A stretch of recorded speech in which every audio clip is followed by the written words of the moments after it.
আরে মাতবর সাহেব, আরে মাতবর সাহেব, আপনি হঠাৎ আমার বাড়িতে? আসসালামু আলাইকুম মাতবর সাহেব, ভালো আছেন? ভালো থাকতে দিলি কই? কিরে মাদুর সব কি দাঁড়ায় থাকবো চেয়ার নিয়ে? যাচ্ছি।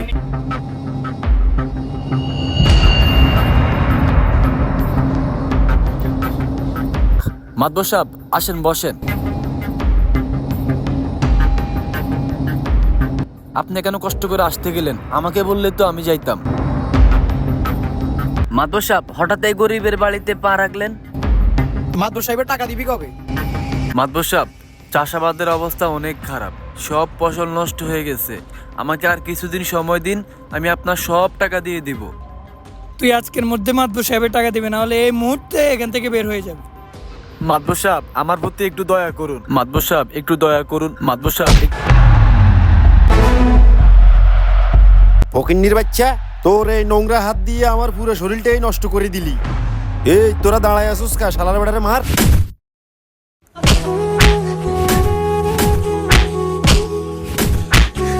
এই থাম তোরা।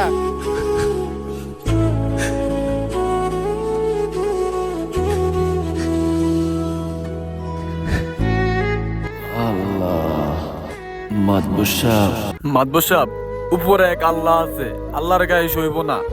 শালা গরিবের বাচ্চা, সুদের টাকা সহ এখনই সব টাকা পরিশোধ করবি, না হলে এখনই এই বাড়ি ছাড়ি চলে যাবি।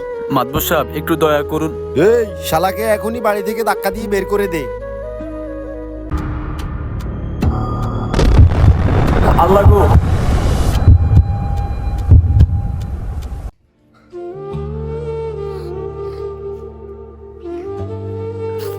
মাতবর সাহেব এত বড় অন্যায় আল্লাহর গায়ে সইব না। উপরে এক আল্লাহ আছে।